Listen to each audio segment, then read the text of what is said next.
YouTube, welcome back to my channel. My name is Being Talisha.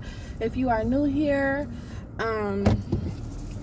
obviously I'm in a car right now, but it's been a while. I think the last time I've been active on YouTube, I was going to my OB appointment and one of the kids appointment, and of course today I'm back with you again with more appointments. And I also wanted to share my labor and delivery experience.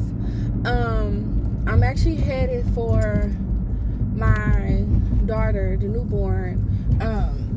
We're going to the hospital for her to get an x-ray on her hips since she was breached. Her pediatrician wanted to make sure, I guess, nothing was wrong with her hips.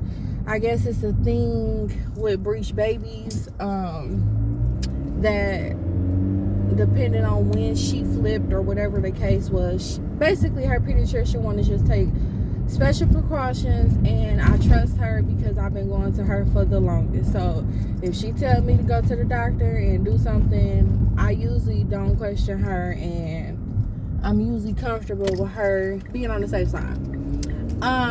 So story time. My due date was originally January 5th, and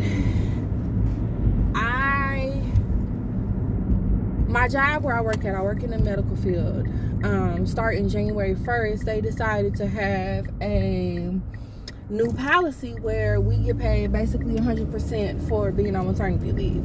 But of course it started January 1st, and so I was a little bit nervous because she's not my first. She's actually my 5th. I think in previous vlogs I shared I have 4 children. I have 4 children that's alive. My first child actually passed away when she was 3 years old in 2018. I am going to do another video soon talking about her death, grieving, and still having to be a mother after grief. Also, trisomy 18 awareness, because that's what she passed away from. But yeah, so this one is technically my 5th child. So I didn't think she was going to come January 1st, let alone the day she came. I thought she was going to come earlier. So when I reached out to my job, I was asking them questions like, okay, well, what if the baby ended up coming like December 29th? Do that still count as 100% pay? And they basically was like, no, the baby have to come January 1st or after. Okay, fine. So now at this point, I'm like, it is what it is. So New Year's Eve, me and my boyfriend dropped off the other kids, and we went to Marshall's to do like some last minute shopping for the baby. Let me remind you, like that week up until I was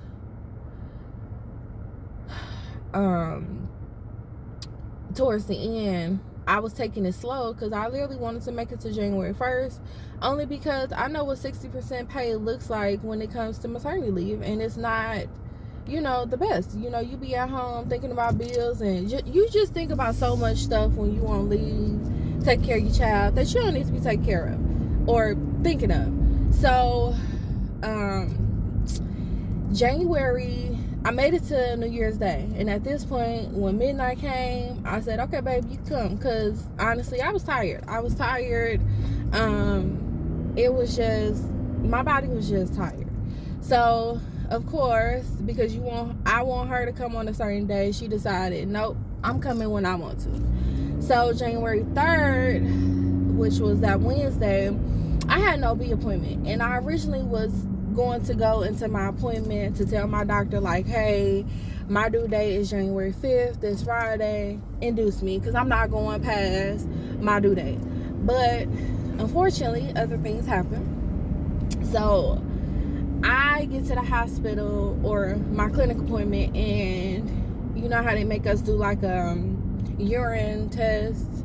So I did my urine test when I checked in, and I know the RN personally that was with me because I used to work with her at another hospital, but then she switched to clinics.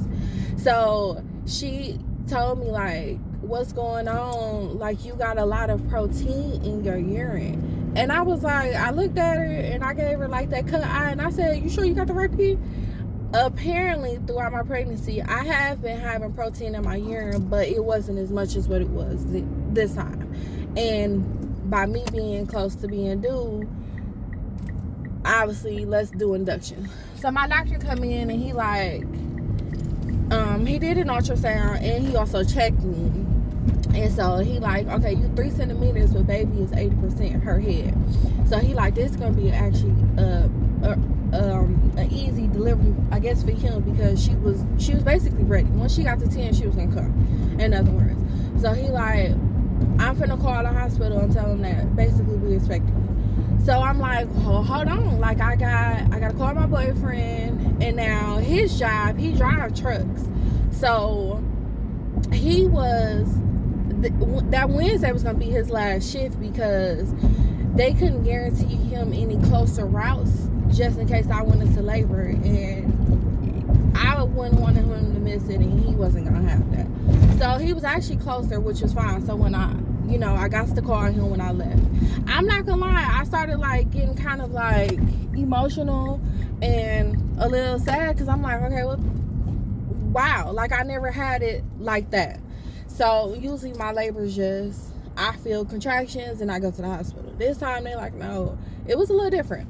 So I'm like, okay, well, I got to get my other kids, and then I can be headed there. And he like, okay, well, if you make it there basically by 4 p.m., because I think my appointment was like at 1 or 2 that afternoon, I can deliver the baby. And I'm like, okay, basically I'll try. So I left and I went to go get my 5-year-old from school, and then I went to go get the other 2 from daycare. Now I called daycare and I'm like, can you basically just have them ready?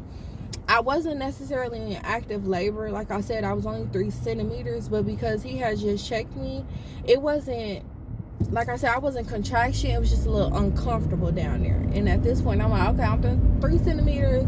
I go from 0 to 100 real quick. So, I left. Like I said, I picked up all of them. Then I headed back home because I'm extra. And like I said, I didn't plan for this. So then I called my mom and I told her what was going on, because she was going to keep my other 3 overnight or until we had the baby. And then Dad was going to come pick them up, whatever. So we went home. We got them situated as far as like getting them some clothes packed, just overnight stay bag, just in case.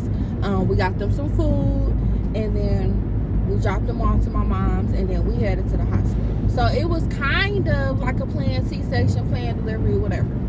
So I get there and I check in, and everything is fine. It was kind of going slower. I got there, of course, it was a little bit after 4, so at this point my doctor not coming, which is fine. I'll tell you why it's fine. So they getting everything situated, and they telling us, basically like how this process is gonna go. And I'm like, you know what, I'm new to this. I'm not new to having babies, but I'm new to being induced because it was the first for me. So I'm like, whatever y'all say, let's do. Granted, I'm asking questions like, you're not finna come in my room hanging bags of something that don't look familiar to me. I'm finna ask you, what is this? Why do I need this? Okay, so like I said, I'm probably gonna keep saying in the video, I know most of the people that came into my room. I used to work on the postpartum floor where I was delivered, so I had all my kids there. So I knew every nurse that came into my room, and so I happened to have in labor and delivery a newer nurse, but she worked on the postpartum floor, so I knew her. And yeah, I'm comfortable because I know you. So I want to say at about 8 p.m. Let me say we got there like 4, almost 5. Maybe about 8 p.m. they started my Pitocin, which is what helps you go into labor. Because at this point my blood pressures was high too. They did, like, I think when I got to the clinic it was like 150s over 90s. That's high as hell. Granted, especially let alone with a child in your stomach. So when I was like actively there, it went down. And I'm not gonna lie, I was freaked out because usually when I have high blood pressures, I can feel it. I didn't feel it. I just felt tired. But usually I get like a bad migraine, and I didn't get that. So when she told me at the clinic, like, your blood pressure is high as hell, I'm like, wait, what? You know what I mean? So I don't feel like it. So anyways, 8 o'clock she started the Pitocin. So, you know, at this point, I want to say she checked me, I want to say maybe at like 9, 10-ish. And I want to say at that point I was 5 centimeters. Anyways, you know, she went over all the information with me about like the epidural and all this and that. Now with my other kids, my last one, when I had her, I was 8 centimeters. So I got my epidural instantly when I walked in the door. My middle one before that, I missed my epidural because he was 10 centimeters when I walked in the door. And then my 5-year-old, basically I got my epidurals at a certain time, where this time it was a little different. I think when I got to the point where I couldn't breathe through the contraction, that was uncomfortable to me. So I'm like, let's get the epidural. So at that time, I want to say that may have been like 1 o'clock in the morning.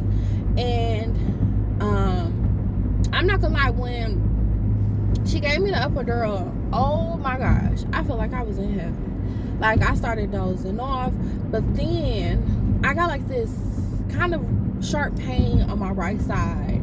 And so my nurse was like, well, let me just turn you to that side, because I guess they had them doing like this new thing where we have you turn to like each side to basically let the epidural work.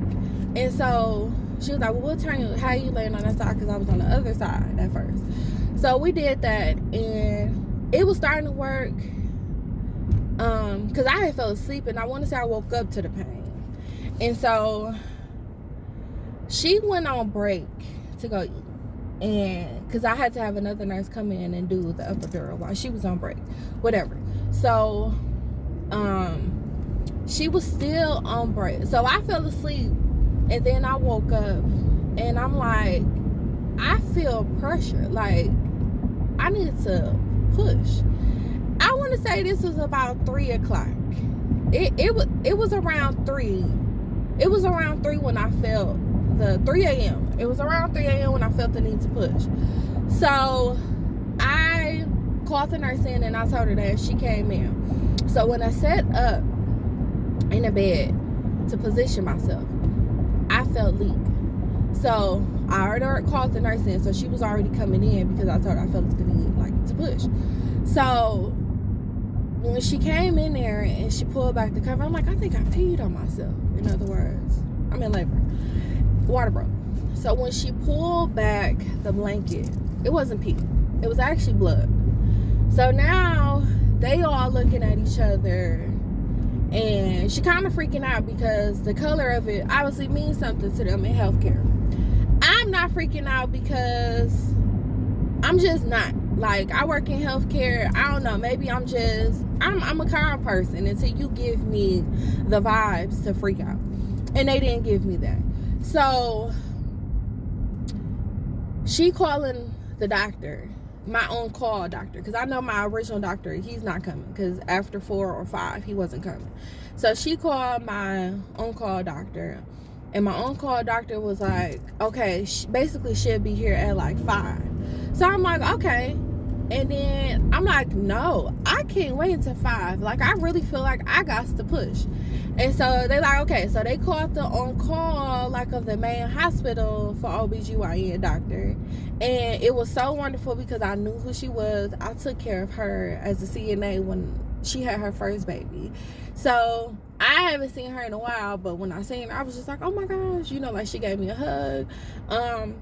It was good vibes. So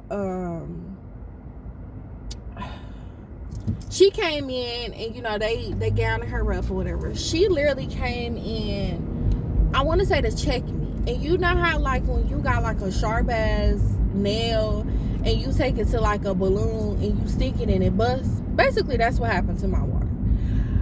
Baby was right there. So she literally went in with her finger to check, and it said boop all over her face, and we all looking like, oh. And so I said, oh, I'm sorry. And she said, no. Like, it didn't get in her face, but you know, it just kind of went everywhere. So she like, moms, there goes the head. This at 401. 402, the body slid out. Like, it felt like butter. Like, she literally just slid out. Now,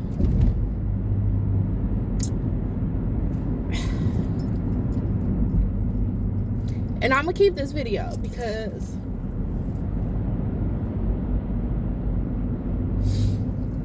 I'm getting emotional.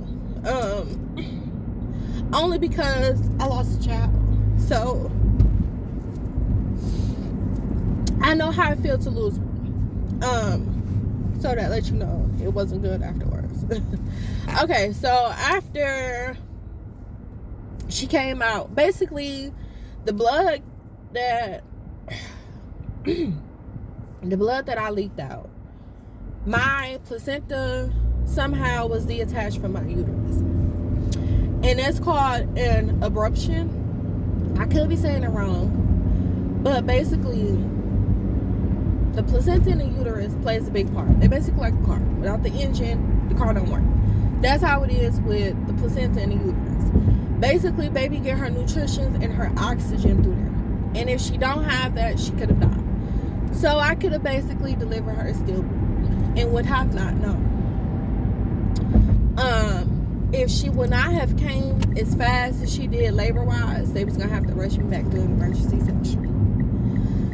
I'm sharing this video because my doctor wanted me to wait until Thursday morning at 6 a.m. or 7 a.m. whenever his shift started for him to deliver the baby. And I was contemplating, because you spend 9 months seeing these doctors at checkups, and you know you're comfortable with them. But for me, he missed out on 2 of my deliveries, so it was fine. And like I said, I knew the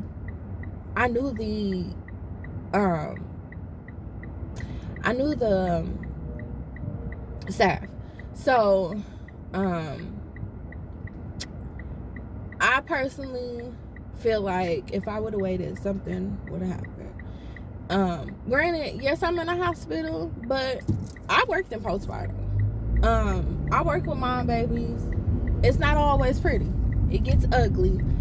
And sometimes it happens in labor and delivery, sometimes it happens in postpartum. So I say this to say, it's moms out there, whether you knew to being a mom or not, ask questions. If something don't feel right, or if you want to go with your first instincts and stuff, please do so, because something can go left real fast. Now, when I tell my boyfriend about it, because men, like, not to throw shade if I got men subscribers out there, but sometimes y'all can be oblivious to certain things, and you know, his main thing was, she here, focus on that, which I was, you know what I mean? But when I tell y'all I'm loving on her so much, because our mind will take you to somewhere else, and basically that's what was going on. My mind was having me think about the what ifs. I'ma keep saying this. I lost a child. I lost a child not at delivery. I lost a child at 3 years old. Okay, my baby was 3 years old. 3 years old when she passed. Like I said, I'ma share a video on that at another time. But yeah, other than that, the delivery was fine. Everything was fine. Like, I can't complain about nothing else. It was just be an advocate for yourself, mamas. Be an advocate. Don't let nobody tell you otherwise. Like, it's and especially for African American women, I seen it firsthand.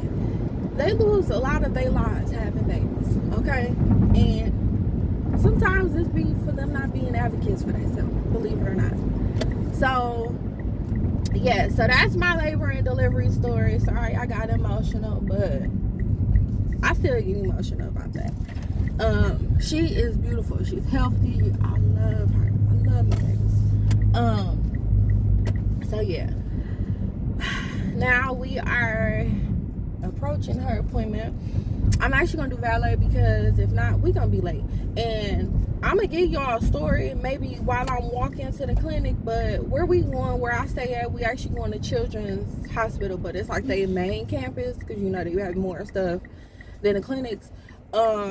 They did some reconstruction, and I ain't gonna lie, they selfish for doing some of this. And I say that because a lot of these kids that come to Children's in Wisconsin are in wheelchairs. They disabled, honestly.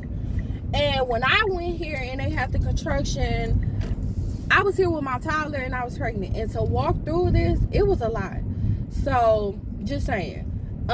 Yeah. Oh, okay. Go on, because I want to. Yeah. So, yeah. It'd be a lot walking through. Damn, this too long for valet.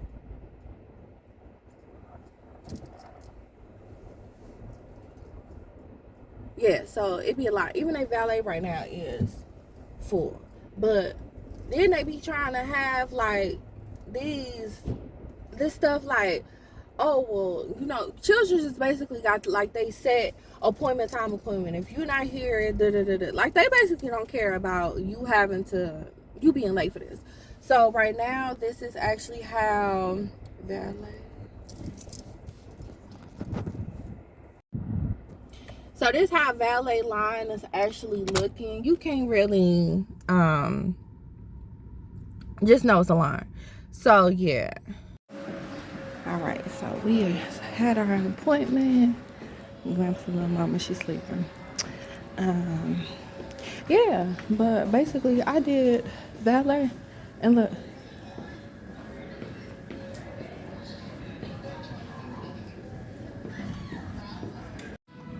When you get the lobby to yourself, you're okay with recording.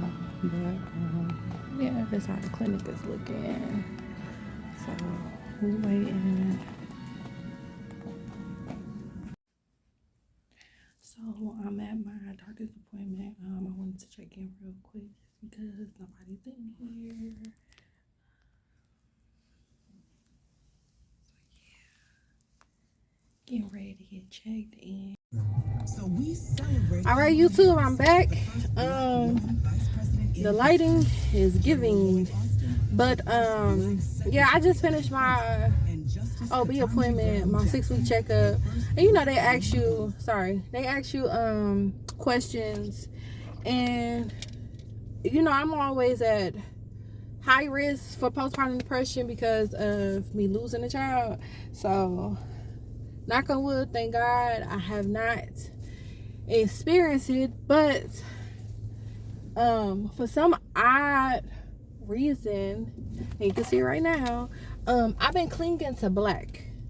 And so let me tell you something, postpartum depression can come at you and you wouldn't even think so. So I'm like, when it's something that's not you say something about it. So like I just told my doctor, I'm like, I noticed I've been clinging to the color black, which is dark, you know what I mean? Like, and yeah, some people might think ain't nothing wrong with that, but when it's out of your character, that's what makes something wrong with it. So today I literally have on a black shirt, black pants, and shoes, and then this jacket. Like, I would have put on my black jacket, but I put on this one. So I'm making progress, and I could be thinking too much into it, but I don't want to ignore nothing. Like, you know what I mean? Like, I don't want to. But anyways, your girl got started on some birth control because, baby, like, I wanted my tubes tied, but my boyfriend don't. Listen, he can hide. If he could, he'll make a village. But and all of our kids are close in age. So you got 5, 3, 1, should be 2 in April, and then you got the new baby. So they all are close in age. So I literally since 2018 been having kids like every 2 years. I'm done. Kids are a blessing. They really are. But they can be expensive, and not even expensive. it takes a lot to be a parent. Like, I never noticed that until really now that my 5-year-old is in school, like having to do homework with him, and then I got 3 more to put in school. I'm like, ooh. Like, granted, he in kindergarten, so I can fly through his work, but still, it's like getting him to like stay focused, and getting the other kids to be quiet so he can concentrate. Like, that's a lot. But yeah, so I'm headed home. Y'all pretty much spent most of my day with me. I actually haven't really been out the house this long since it's been a while. So my goal for 2024, hold on, let's do that over, and I'm not gonna edit this. My goal for 2024 is to be more consecutive, more forward, more constant, there you go, on YouTube, for real. Like, I wanna do this. Like, I took a break, and I'm like, you know how you just be like, okay, wait, social media, but when you see some of the YouTubers I watch, they are able to have a personal life. Like, you just gotta learn how to show what you want to show, you know what I mean? Like, so yes, my goal is to be consistent with YouTube. My next video, I plan on doing like a unboxing. I'm waiting on my bundles to come because my birthday is March 3rd. So I'm gonna do an unboxing and my bundles, and like a take y'all with me type of day. Day in my life. So yeah. But if I don't do that video, I'm for sure gonna do a video talking about grief, losing a child. So give me a thumbs up, please support a sister. Give me a thumbs up, like this vlog if you liked it. It's a little bit lengthy, so I'm proud of myself, but I know you guys hear it all, but hey, I'm gonna put in the work so y'all could be like, oh, okay, she did that and did. So yes, all right, you guys, keep tuning into my channel, and I'll see you next time.